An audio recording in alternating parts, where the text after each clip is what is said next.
ladies and gentlemen, and welcome back to Tech Showdown. My name is Kevin, and today we're checking out an absolute beast of a gaming laptop. It's the MSI GT80 Titan. And this thing is pretty massive and pretty heavy. So let's dive straight into it, shall we? And before you say it, why aren't I wearing my velvet jacket? Well, it's because it's incredibly hot here in New Zealand right now. It's in summer, so yeah, I probably won't be wearing that. It depends on the day. Some days it's still quite cool, so I'll be able to wear it. But today I'm just going to wear a shirt, because it's just way too hot to be wearing it. So let's jump in and talk about the exterior then. So size-wise, it's coming in at 456mm by 330mm by 49mm. So it is quite chunky and quite thick. This is a desktop class replacement laptop, kind of like the desktop class replacement laptop. So yeah, a big size is kind of to be expected. Now, as you can tell from the back, it has this brushed dark aluminium look, which isn't really a new thing. We've seen this for a while. Oh, if you let me open it up for a second, I'll show you the inside. Which is something we've seen before from MSI and other manufacturers, mixed with kind of a black plasticky look. And yeah, I know that keyboard, we're going to get to that soon enough, so don't you worry. But yeah, I think overall it looks pretty good. It has these red accents everywhere, like the bar above the keyboard that you can see, and also around on the back, if I flip it around, for you guys. You can see some red accents there as well, and the logo lighting up. So I think it looks really good. The only kind of issue I had with it is that, and it's what a lot of, not just laptops, cases have this problem too, is that often the, where the brushed aluminium and the plastic meet, it doesn't quite look the same. It's kind of quite hard to show you guys on the camera, but it just doesn't look quite the same in terms of the coloring and that, and it's kind of hard for manufacturers to match it up quite right. And it's only a little thing, this isn't anything big, but they could have done it better. But one of the coolest things I do like, if we open it up again, sorry, this thing's just pretty massive and a bit cumbersome to lift around. It has that big dragon logo there, which looks really cool right above the keyboard, and I thought that's absolutely awesome. Now, in terms of I/O, we'll jump into that. On the left hand side we see combo headphone and microphone jack. Then we have a S/P DIF jack, which I've never actually seen before on a laptop. I actually had to look it up because I didn't know what it was. Which is a Sony/Philips digital interface format, a type of digital audio interconnect cable used in consumer audio equipment to output audio over reasonably short distances. So that's what that is. 3 USB 3.0 ports, including USB 3.0 charging port, multi-card reader, like SD card reader, a secure lock, and this is a Blu-ray drive and writer, an event. And if we look round to the back, we have an Ethernet port, the AC input. Yeah, the charger for this is absolutely massive. It's like the size of like an external hard drive. So yeah, 330 watts as well. HDMI port and twin mini display port. And over on the right hand side we see it's just twin USB 3.0 and there's nothing around the front. And that's what you get in terms of I/O. So now let's get into the specs of this beast. So it has CPU wise an i7-4980HQ. Now I've never actually used a laptop with that powerful of a CPU in it. To give you an idea, this is a quad core with hyper-threading, has 22nm, has a 2.4 GHz base clock, but it'll boost all the way up to 4 GHz, so pretty crazy there. Now chipset is Intel Sharkbait HM87. GPUs, see the plural there, NVIDIA GeForce GTX980M SLI, so that's two of them. That gives you a total of 8 gigabytes of GDDR5 video memory. Now memory, it has 32 gigabytes, so that's 8 gigabytes times 4 of DDR3 memory at 1600 megahertz. Storage, you get 4 256 gigabyte M2 SSDs in RAID 3 for a total of 1024 gigabytes of SSD storage, and you also get a 1 terabyte 7200 RPM HDD. Now warranty wise, you're getting a 2-year MSI pickup and return warranty. And communication wise, you got the Bluetooth 4.0, killer double shot wireless 802.11 wireless AC, and the operating system is Windows 8.1. So that was pretty standard. Now let's jump into the screen now. And this thing has a really nice display on it. Really, really incredible. With one fatal flaw. So, it's an LCD 18.4 inch screen, anti-glare, with a wide viewing angle, 170 degree, and it's 1080p. Now, I think it's a great size. 18.4 inches is really good. It was great for playing games, watching movies. It's a very little glare, and the viewing angles are actually pretty good. The color reproduction was fantastic and very sharp, and the response was great. But it just is quite bizarre considering the price of this gaming laptop, that it's a 1080p 60Hz panel. It's quite... when I first got told about this, I actually didn't really believe it. I was kind of shocked. Especially with the amount of 3K laptops we see now, well, not the amount of, but it is becoming a thing. Especially on this one, I was expecting it to be at least 3K display. So it's not a bad 1080p panel by any means. It's really good 1080p, but it should really be higher. Honestly, in this price bracket, well, to me anyways, I would expect it to be higher. Now let's move on to sound. So, sound-wise, you get 2 watt times 2 speakers with subwoofer. It's by Dyne Audio. Supports 7.1 channel audio through the aforementioned Sony Philips digital interface format connection. Also features their exclusive audio boost technology and creative Sound Blaster Cinema 2. Now, as far as what that translates into in terms of sound quality, it was fantastic. This is about the best sounding laptop I've ever used. Very strong, very full sound. I was incredibly impressed. And as far as how loud it goes, it's phenomenal. I never took it over 30%, and I was, blasting music. Granted, I mean, the YouTube player was maxed out, but, the volume just goes so loud. It's really amazing.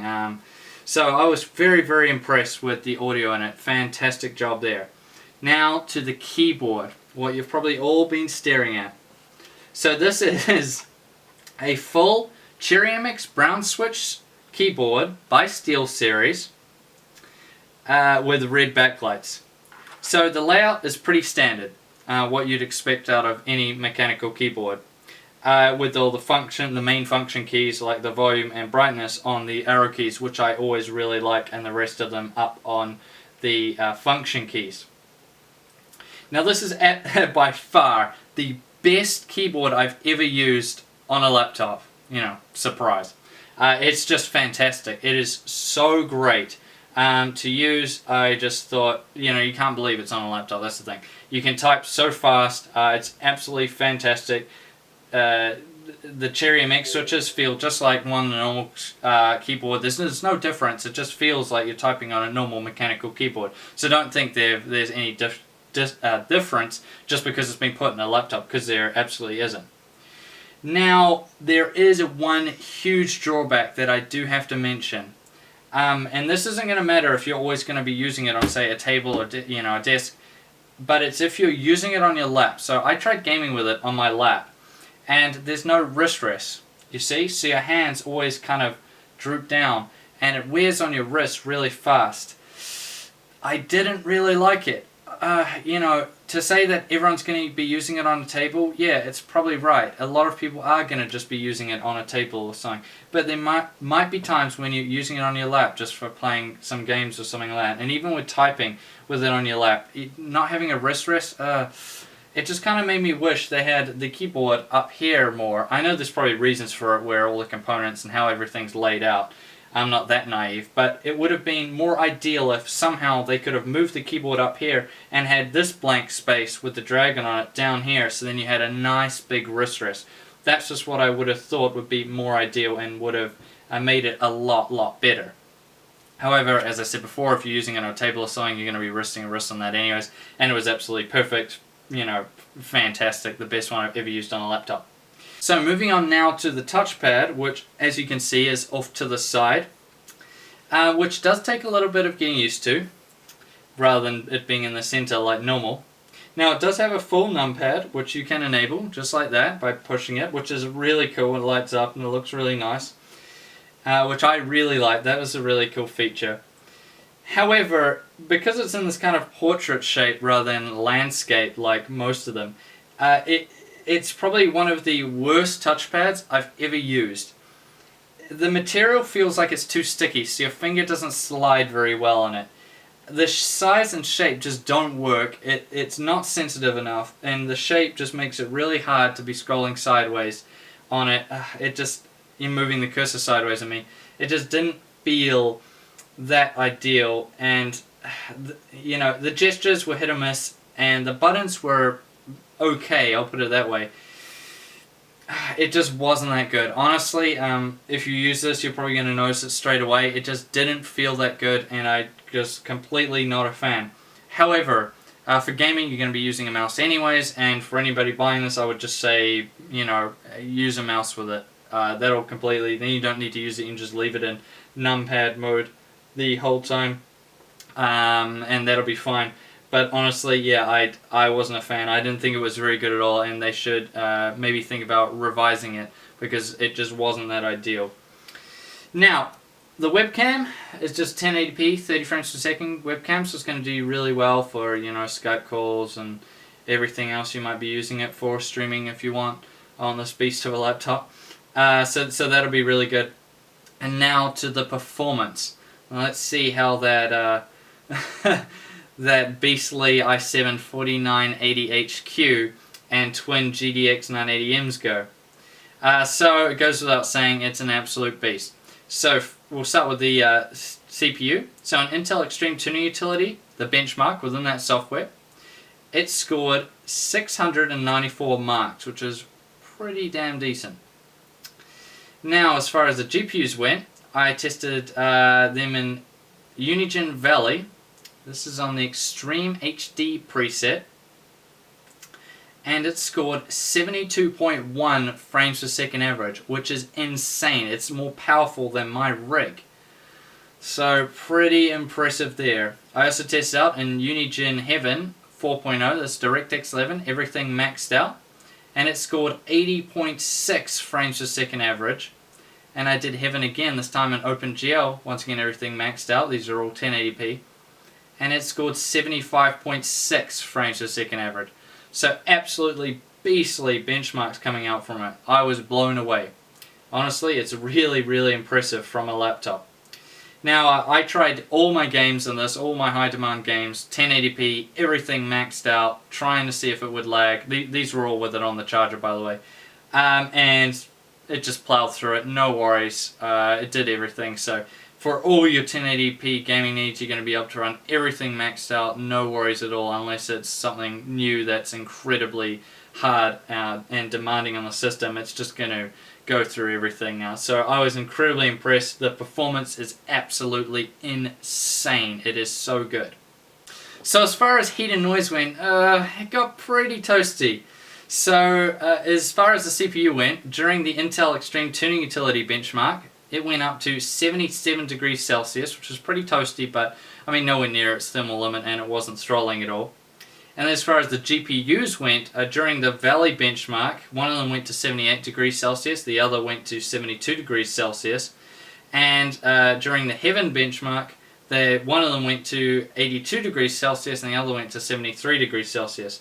Now I also tried with the fan mode set to full, which is one of these buttons up here.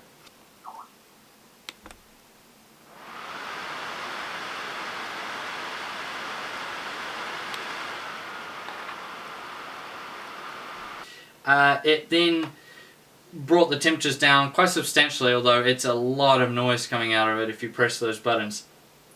So during the heaven benchmark, it dropped it all the way down to 72 degrees Celsius and 61 degrees Celsius. So basically a full 10 degrees or more lower in temperatures, although that does ramp up the noise heaps.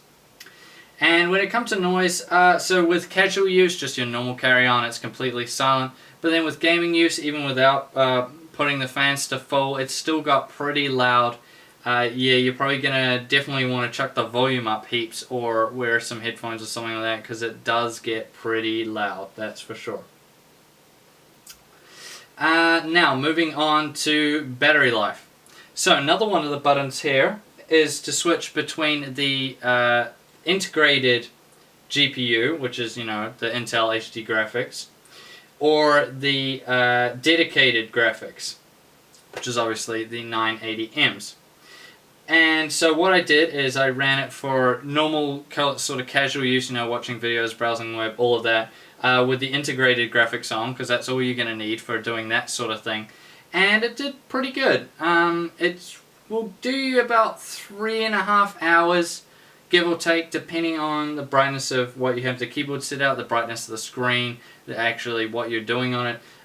You might be able to get up to, you know, 4 hours out of it with the integrated graphics. So yeah, it depends on what you're doing. However, with the GPUs enabled, the two 980Ms, and gaming, you're maybe going to get 2 hours. You know, battery life isn't going to be that good on it. But it's to be expected with all these high-end components. Now to software. So we got mostly standard stuff. So you get a Norton trial. There's also MSI Killer Network Manager, which is pretty cool to have. Kind of prioritizes things a bit better. Sound Blaster Cinema 2, which is also good for some people. And System Control Manager, which I don't use, but you might.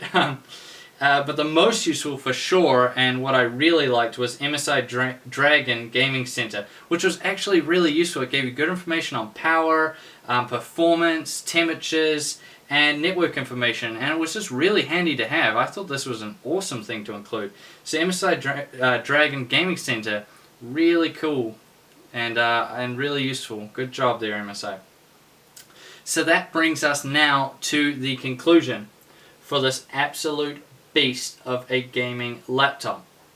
Now, design-wise, it is absolutely massive, and it's heavy, but I think it looks badass, honestly, and with the red accents and lighting, it just looks really cool. It really stands out, and I really liked it, but it is pretty chunky, so you're probably not going to be wanting to take it around with you all day if you have to do a lot of walking with it and all that, because it's going to wear you out quite a bit. Now, the display was absolutely fantastic for a 1080p panel. It just really begs to have a higher resolution display, but as far as this one goes, yeah, it's really good. Sound was phenomenal, very strong, very full, while being able to go seriously loud. I was very impressed by the audio. The keyboard is the best I've ever used on a laptop, probably the best I'll ever use on a laptop, unless somebody else does this. It is fantastic, and you know, Cherry MX Browns are really good switches. I really like them. Overall, it's just, you know, the perfect keyboard, aside from it not having a wrist rest, which, as I said, isn't going to matter if you're using this on a table, but, you know, if you're using it on your lap, when gaming on your lap, yeah, you do notice it, and it gets a bit annoying and wears your wrist out a bit. The touchpad really does need improvement, though. I thought it wasn't very well designed, and it was hard to use, but you're most likely going to be using a mouse the majority of the time with it anyways, at least I was, and especially for gaming you're going to be using one, so it's not really that much of a drawback, but overall they could have done a much better job with it. Now, the performance was insane. 1080p gaming is a breeze, even on maxed out settings. It's just jaw-dropping performance in the benchmarks. It is an absolute beast as far as performance goes. You'll have absolutely no worries playing your games on this thing. Now, heat-wise, it got pretty toasty, but that's to be expected from something packing the components that this has. But, I mean, they were nowhere near the thermal limits, and honestly I thought it was pretty average for what it's gotten at. So yeah, it's pretty average there. Noise wise, I was expecting it to be loud, but it actually was a bit louder than I thought it was going to be. Yeah, it can get pretty loud there, especially if you set the fans to max to bring those temperatures down a bit. It's going to be really quite loud. That's in terms of gaming. For casual use though, it's going to be completely silent, so it's still going to be really good in that sense. Now, battery life was about what I'd say is average. You know, if you're using the integrated graphics, it does extend it a bit, but with the dedicated graphics, yeah, it'll pull it down quite a bit there. But you're probably going to be wanting to game with it on the charger anyway, so that's not really going to be too much of an issue. And the software was pretty standard as far as most of it goes, but the MSI Dragon Gaming Center was fantastic and really useful, so I really liked that. So finally, yeah, I think it's an absolute beast. Honestly, the keyboard's fantastic, the sound's fantastic, the display's really good, the performance is phenomenal, and it's everything you would hope it would be. But there are a few drawbacks, especially in the touchpad and, you know, not having a wrist rest on the keyboard, and a few other things here and there. Not having a high res display. There's just a few little drawbacks, which at this price point makes you wonder a bit. But overall, yeah, it does exactly what it's supposed to. Be incredibly powerful for all the real super enthusiast gamers out there that want a true desktop replacement gaming laptop that's more powerful than my personal rig, or people that want an incredibly powerful workstation out there, then this will be your thing as well. But yeah, it is coming in at quite the high cost as far as laptops go. I've never seen one this expensive before. So anyways, that's going to round out this video. I hope you guys enjoyed it. Leave a like if you liked it, and please subscribe to Tech Showdown if you want me to keep on making videos, because it always helps to see the subscribers come in. Nothing inspires me more to keep making great content for you guys. Anyways, I hope you enjoyed the video, and as always, I'll see you guys next time.